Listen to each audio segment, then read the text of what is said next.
So, one of the things that we're going to talk about today in this video is bedtime battles.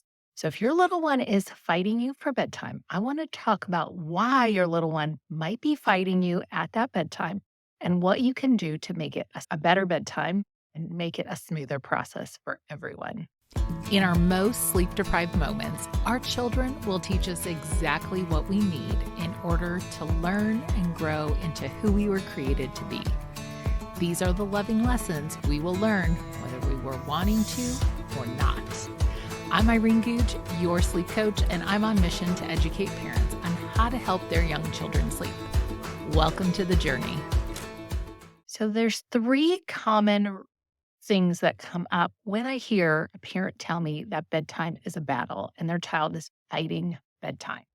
So, the number one thing that sometimes is happening is that maybe there is a disruption in the child's sleep process. Sometimes this is a misunderstanding and miscommunication between the parent and child. The second thing that often happens is sometimes too late of a bedtime. And the third thing can be that maybe we didn't get that right activity. So let's dive in and talk about these reasons. So, first, I talked about disrupting the sleep process. One of the things that often happens, and this becomes like a big misunderstanding and miscommunication between the parent and the child, whether you have a newborn, an infant, a toddler, or a preschooler, is that sometimes your little one actually could be trying to put themselves to sleep, but we disrupt the process. And that can be super frustrating for both you and your child. And so, what ends up happening sometimes is we're engaging into a power struggle and making bedtime worse instead of better. The second thing that can happen is sometimes we have too late of a bedtime. And this is actually where parents will end up fighting their child. I actually want to share with you that you might be battling the hormones in your child's body. That's right. Your child may be having a second wind. You might be dealing with cortisol, an adrenaline rush. And so they could get a second wind, a third wind. And now your child is not tired, they're wired. And that makes going to sleep even more difficult. And sometimes parents will tell me that I have been doing something for the last hour of trying to get them to go to sleep. And that's oftentimes a good indicator that maybe we missed that just right sleep window to help your little one let go and get to sleep. Another element of sometimes too late of a bedtime is that sometimes I have parents who tell me that, they've rocked their child, they fed their child, they've done something to help their child go to sleep. And now they put their child down on the bed, and all of a sudden their child pops up and wakes up.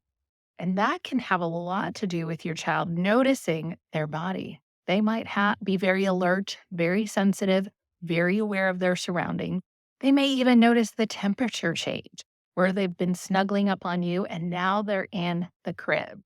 So that's the reason where sometimes making sure that our child is doing their work can be helpful in the going to sleep process. And the third common reason where parents may say that their child is fighting them for sleep is sometimes they didn't get in that right activity level during the wakeful window. Now, here's what I mean. Sometimes our little ones are not getting their floor time, getting outside, fresh air, and sunshine, moving their bodies in a way that's actually going to help them use that energy they have so that when it comes to sleep time, they've moved their bodies, they've been fed, they're ready to go to sleep. And sometimes I see little ones having this burst of energy of like, oh my gosh, I get to practice all the new milestones I'm working on right now.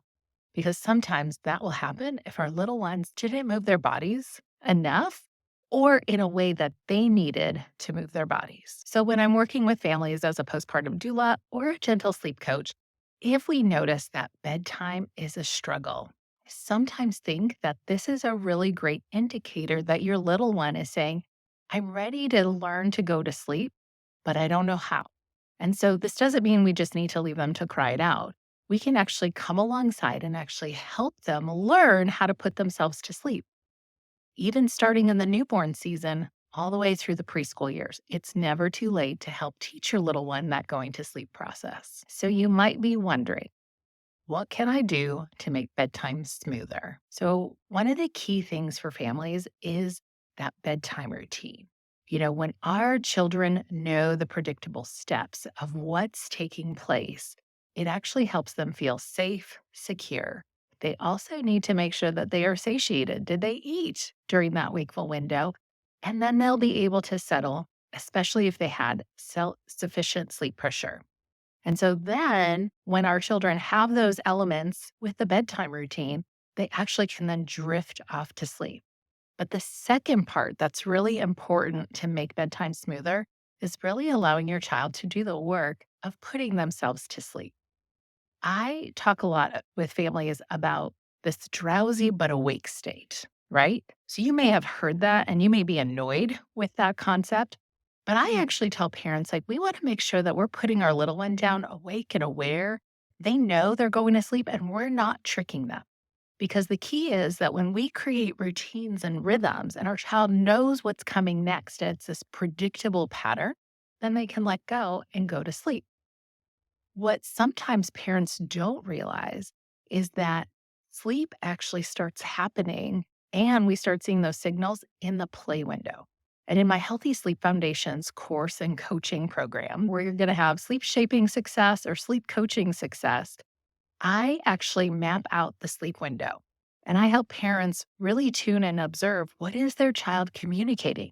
Because when we're communicating more effectively, when we're noticing what our child's body is actually really telling us, then our child can really let go and go to sleep. And this helps us not disrupt your child's going to sleep process.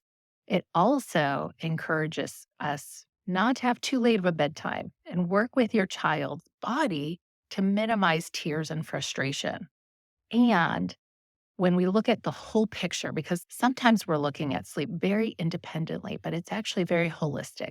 We want to look at how are we eating, how are we playing, and when we look at those routines that lead up to bedtime, that actually can prepare us for a better night's sleep. And so when parents actually start to learn and understand their child's active sleep window, and realize their child's not trying to be a jerk and trying to fight them, that they actually are trying to go to sleep, parents are often relieved and really excited to see the sleep transformation happen in their home. You'll see a link with some of the free resources that I share for parents.